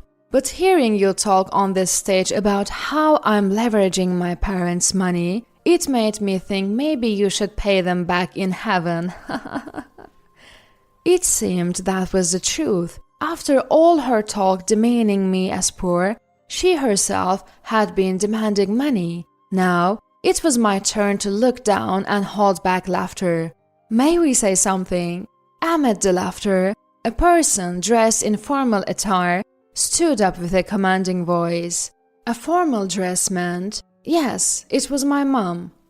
She walked assertively up to Olivia, crossed her arms, and exerted pressure with a glare. What do you mean by poor family? I meant exactly what I said. The focus had shifted, and Olivia seemed relieved. She took an aggressive stance toward my mom. You're still working, even though you've reached retirement age. That's what poor families do. That's why I hate farmers. So presumptuous. I could even see spit flying towards my mom from my seat. This time, my mom laughed right in Olivia's face. Ha ha ha, Olivia, you really crack me up. You look down on us as just farmers without even knowing what we do. She then pointed at my dad. Our strawberries often weigh over 2 ounces each. We're growing a $500 a berry variety called Emily Princess, and we challenge the Guinness World Records every year. Dad seemed oddly shy as he said, well. Then my mom threw down the gauntlet. What's so wrong with working till the end of your life? How about saying we're challenging world records till the end of our lives? My name is Emily. That variety of strawberry was named after me. What? Caught off guard by the scale of it all, Olivia looked dazed. Over 2 ounces a berry, you see. Mom uses her fingers to show the size. About 2 to 3 inches, easily 3 times the size of a regular strawberry. You've never had one, have you? I know you wanna say it, being all high and mighty. Olivia slumps down in her seat. Mom looks down at Olivia, snickering as if to mock her. Right after my mom shuts Olivia down, guess Noah was right. Olivia was looking down on us. Another voice echoes from a different table. What's that voice? It's a voice I recognize. Olivia looks at the table and her eyes start spinning again. Is Olivia's life over? That table is for the groom's friend, and the person standing there is James. The room buzzes. Amid the chatter, James starts to speak. I heard from Noah that Olivia opposed the marriage. Trash-talking Emily's family behind my back. Olivia thought she could do this because she always talks about the dignity of work, thinking she can't demean Emily or her family in front of me. Noah told me Olivia's comments during our planning meetings were underhanded. Olivia, you were doing an honorable job as a homemaker. I assumed you respected the concept of work and respected me as well. So I told Noah Olivia would never say such a thing. I managed to reschedule my business trip and told Noah that I could attend the wedding. Noah said I should sit at his friend's table. It would be a chance to engage with the younger generation, something I could leverage in my career. So I agreed. I kept my attendance a secret, but now I know Noah was right. It's being a homemaker a lifelong job. If you understood that, you'd never demean anyone for working till the end of their life. If you belittle someone's work, it means you don't take your job seriously. Olivia, you're fired from homemaking, and if you think you drew the short straw, then it's time to end this. I looked at Noah. James' name wasn't on the seating chart of the invitation. But just because it wasn't on the chart didn't mean there wasn't a seat for him. Noah nonchalantly said to me, Mom told me to enjoy the wedding. That was the day after Dad said he'd somehow make it to the wedding. I took precautions, it's common sense to prepare for a declaration of war. James moved Olivia aside with his hand as she slumped down. He grabbed the microphone from her and started speaking. Thanks to all of you, our company has grown significantly. We are forever grateful for this. To Emily's parents, who raised her to be the woman she is today, and for agreeing to have her marry my foolish son Noah, I offer my deepest gratitude. Olivia remained slumped over, trembling and curling up. Relatives, James and our parents, everyone was pointing fingers. It was indeed a situation where she was isolated on all sides. But, leaving Olivia aside, "Congratulations, Emily!" Applause erupted from everywhere. The atmosphere instantly switched to one of celebration. Work until the end of my life? Sounds great. I'll dance till I drop. Dance until the end of time. The wedding reception ended as a lively party. In the end, James and Olivia separated. James' reason for the separation was this: he takes pride in his work. He doesn't see eye to eye with people who belittle the concept of working. And unless someone who behaved so rudely at the wedding was excluded from the family, it wouldn't be possible to apologize properly to my dad and mom. Olivia had whined about not wanting to work at her age close to the end of her life, but after discussions, they divorced. She reluctantly started working. She had belittled James by saying, "Anyone can work," showcasing her arrogant character. She couldn't keep a job. Noah told me she's still unemployed and has even asked him for financial help, which he declined. He said he has cut ties with her.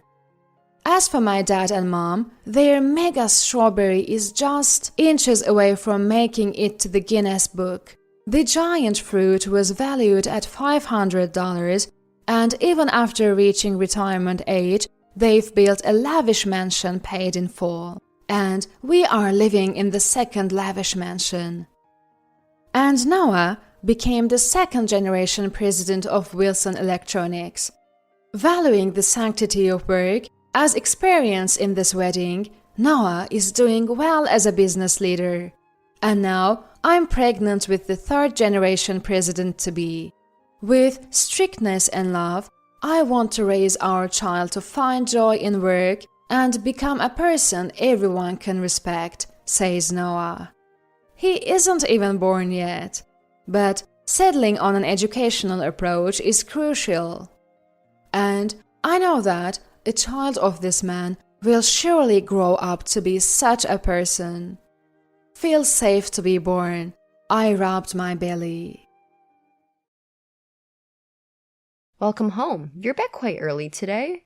Well, yeah, I bought sushi for all of us to eat. I was surprised just by getting a reply from my husband, who had been ignoring me for over a month. On top of that, he was holding high-quality sushi. Something seemed suspicious. I became more suspicious and secretly swapped my sushi with my mother-in-law's. Oh my, it looks delicious. Let's dig in right away. Come on, eat up. To my surprise, even my mother-in-law started talking to me. There must be something going on. Convinced of this, I pretended to go to the kitchen to make tea, encouraging them to start eating first. Then from behind the door, I watched their reactions. And then, my mother-in-law who ate the sushi started shivering and coughing. Unbelievable words were uttered by them. My name is Susan, 29 years old.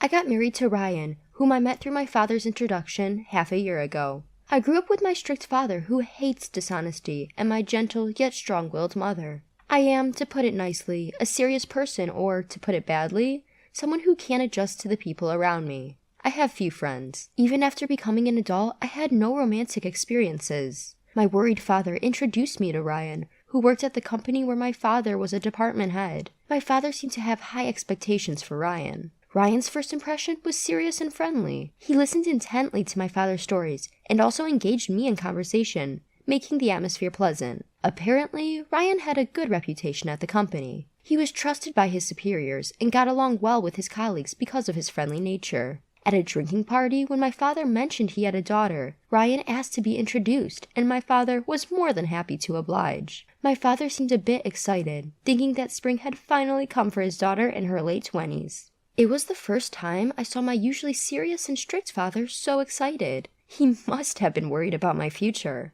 I wanted to live up to my father's expectations. I had never met a man who talked to me at my own pace like Ryan. As we talked, I became more and more attracted to him, and after a few dinners together, we started dating. During our relationship, I visited Ryan's family home and met his mother several times. She, like Ryan, was friendly and considerate of my nervousness. I thought, if I could marry into this family. And just when I was thinking that, Ryan proposed and we got married. I was so happy at that time. But half a year after our marriage, I couldn't help but regret it. The topic of living together came up as soon as we got married.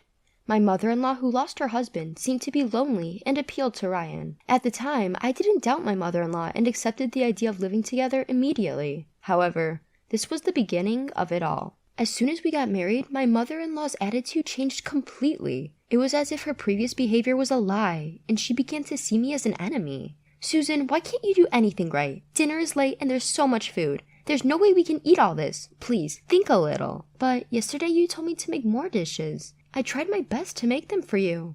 What? Are you saying it's my fault? No, I didn't mean that. Anyway, dinner time is at 6 p.m.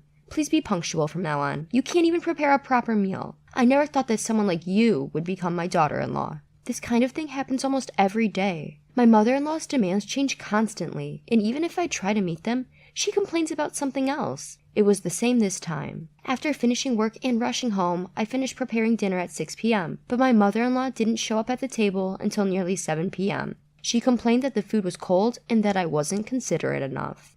Ryan usually comes home late due to overtime and social gatherings. As a result, especially on weekday evenings, I had to endure more attacks from my mother-in-law. In front of Ryan, my mother-in-law would act a little more restrained. However, that doesn't mean she stopped scolding me, and sometimes Ryan would defend me when he saw her behavior. But that was only at first. Gradually, maybe he got tired of it, and one day Ryan said this to me: "Please try to adapt to my mom." I was speechless at his words. "How much more do you want me to do?" I held back the urge to yell out. "I want to adapt to your mother too, but her demands keep changing. Even if I try to adapt, I can't. Just be flexible. You're an adult. You should be able to handle that much." Ryan coldly dismissed me with those words. The friendly and serious Ryan I knew when we first met was nowhere to be found. The situation was getting worse and worse. Ryan started to side with his mother blatantly. He agreed with her complaints and laughed at me. His mother, on the other hand, directed a triumphant smile at me because her son was on her side. My mother-in-law and Ryan treated me like a maid. On weekends, they would go out together, leaving me with the housework, or they would go out to eat together even though I had prepared dinner. There were also times when Ryan brought home takeout just for him and his mother. The only reason I didn't leave their house was that I didn't want to worry my parents. My parents were delighted when I started dating Ryan. At our wedding, my usually serious father cried. I didn't want to disappoint my parents, who had such high hopes for our marriage, and sent me off with their blessings. Besides, if something happened between Ryan and me, it would affect my father's reputation. So even though my mother-in-law mistreated me and my husband didn't stand by me, I decided I had to endure it and keep going. My only comfort was my pet cat, John. When I said I wanted to bring John, who I had bought before getting married, my mother-in-law didn't like the idea, but I insisted. Now I'm really glad I brought him. After getting married, John comforted me countless times. Somehow, I managed to get through each day until one day, it started suddenly. My mother-in-law and husband started to ignore me. I was puzzled by the sudden change with no warning or reason. No matter how much I tried to talk, I was ignored. Asking for a reason or trying to compromise was all in vain. Even when I tried to talk or did housework, I continued to be ignored. Then, 1 month later, Ryan, who usually comes home around 7 p.m. at the earliest, came home unusually early at around 6 p.m. that day. As I thought I would be ignored, I called out to him, "Welcome home. You're back quite early today." "Well, yeah, I bought sushi for all of us to eat." I was surprised just by getting a reply from my husband, who had been ignoring me for over a month. On top of that, he was holding high-quality sushi. Something seemed suspicious. Before I could feel happy about him finally speaking to me and buying sushi, I wondered, what on earth is he up to? As I found my husband's behavior strange. Moreover, Ryan placed my share of the sushi on the table first. For the past few months, there hasn't been a single time when my husband prioritized me over his mother. This is definitely suspicious. As my distrust grew, I secretly swapped my sushi with my mother-in-law's. "Oh my, this looks delicious. Let's dig in. Come on, Susan, eat up quickly." Surprisingly, even my mother-in-law started talking to me. There must be something going on. Convinced of this, I encouraged them to start eating first. "I'll go make some tea. You both go ahead and start eating." "Oh, I feel bad, but you're right. Hot tea is perfect with sushi. We'll start eating, so come back quickly." Pretending to head to the kitchen, I watched them from behind the door. After whispering to each other, my husband and mother-in-law began eating sushi. Then, suddenly, my mother-in-law started shaking and coughing violently. "Water!" Her eyes filled with tears as she struggled to speak. Ryan frantically patted her back. She shot him a sharp look. "You! What's going on? Why is there so much wasabi in my sushi? I told you to be careful not to make a mistake. What is this?" I put down Susan's sushi first. There's no way I made a mistake. But I can't eat this. I wanted to see Susan suffer from eating sushi with wasabi. But now the plan is ruined because of your mistake. What are we going to do? I couldn't stay silent after hearing their conversation. What on earth is going on here? A lot of wasabi? Did you try to make me suffer? Both of them had a "we're busted" look on their faces. However, my mother-in-law quickly changed her expression and sneered. That's right, we ignored you for a whole month, but you seemed just fine. So, we thought we'd tease you a little. That's terrible. What's terrible? You should be grateful just as a useless daughter-in-law to stay in the house. Even as my mother-in-law yelled at me, my husband didn't try to stop her. I couldn't take it anymore. I finally let out the words I'd been holding back. I'm going back to my parents' house. I gathered my essential belongings and put John into a pet carrier. As I walked to the door with my bags, Ryan finally tried to stop me. Come on, you're joking, right? This is too much just for a little joke. His unapologetic words only strengthened my resolve. Without a word, and without looking at Ryan's face, I left his parents' house. My mother welcomed me back home. At first, she looked surprised to see me return so suddenly, but she quickly let me in. If you don't want to talk about it, you don't have to, but if you're okay with it, I'm here to listen. I told her everything that had happened since getting married, how my mother-in-law bullied me, how my husband gradually took her side, and how I was treated like a maid. I also told her about a month of being ignored and almost being forced to eat sushi with a huge amount of wasabi. I told her everything, and I apologized for causing trouble after she had happily sent me off to get married. I'm sorry, Mom, but I just couldn't take it anymore. It's okay, dear. Your father and I just want you to be happy. We don't want you to be with Ryan if it's causing you so much pain.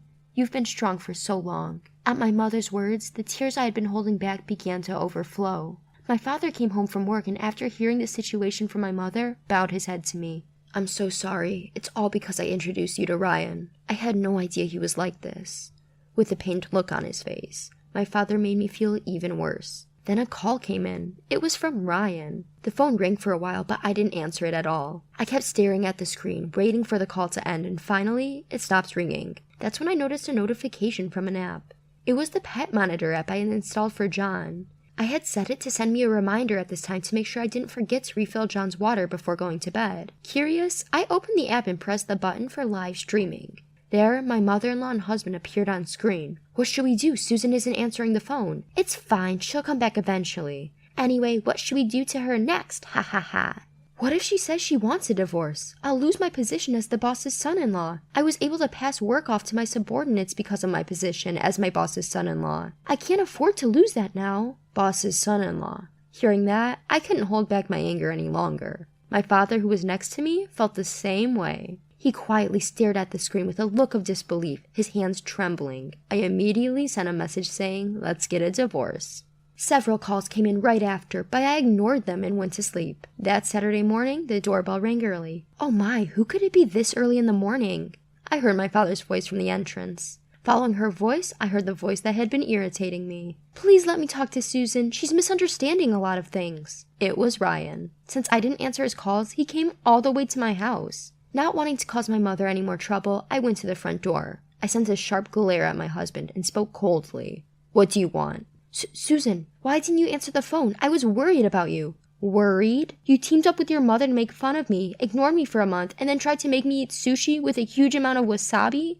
That was... At my accusation, Ryan was at a loss for words. I started to close the front door on him. I'll bring the divorce papers as soon as they're ready. I have nothing more to say to you, so please leave now. Wait, are you serious? You've never been in a relationship with anyone else, right? If we get divorced, you'll never be able to marry again.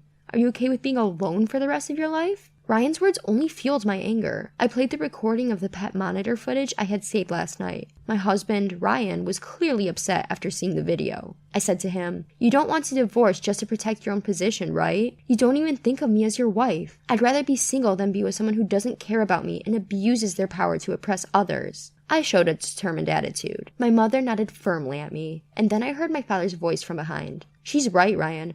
After seeing that video with my daughter, I asked around at the company. It seems you were using your position as my son-in-law to not only push work onto your subordinates, but also make them do unnecessary chores, acting like a king. I guess I still have a lot to learn about judging people." "Please wait, father-in-law. This is not what it looks like. It's my mother. Yes, it's all my mother's orders. She told me to harass Susan and use my position as your son-in-law to push work onto others." "So you really were pushing work onto others?"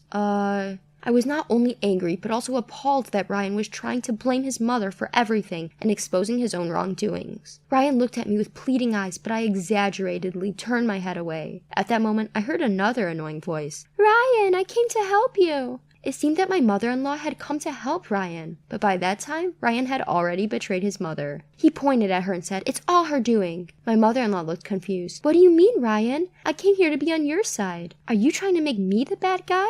"You are the bad guy. It's all your fault, Mom. If you hadn't harassed Susan, none of this would have happened. We wouldn't be talking about divorce, and I wouldn't be worried about losing my position. Don't blame me. It's all your fault for trying to get rid of me." Both of them kept blaming each other, and my father, my mother, and I had no choice but to watch in astonishment. Their argument didn't seem to end anytime soon. My father, tired of it all, sighed and spoke up. "You two can argue about this at home. I'm disappointed to find out that you, Ryan, are such a despicable person. There was talk of promoting you, but I'm going to cancel that." "What?" Ryan looked at my father with desperate eyes, but my father didn't change his attitude. And then, our divorce was officially decided on the spot. We printed the divorce papers at home and signed them right away. Ryan's misdeeds at work and his divorce from me, the boss's daughter, became well known, and he felt so uncomfortable that he offered to resign. He's been trying to find a new job, but the rumors have spread to other companies in the same industry, and he hasn't been hired. He's trying to switch to a different industry, but it's not going well. After fighting with his mother over this incident, Ryan left his parents' home and started living alone. But he has no money and is living in a shabby apartment. He's doing day labor jobs to get by, barely making it through each day. His mother, who used to dote on him, is now living alone and feeling lonely. The neighbors found out about her mistreatment of her daughter-in-law, and she's living a life without conversation, receiving cold stares. I'm living with my parents again, just the three of us. Now that the burden from my ex-mother-in-law and Ryan is gone, I can focus on my work better than ever before, and I've been given bigger responsibilities. 1 year after the divorce, I see signs of a new spring coming in my life. The person is a junior colleague with whom I successfully completed a project.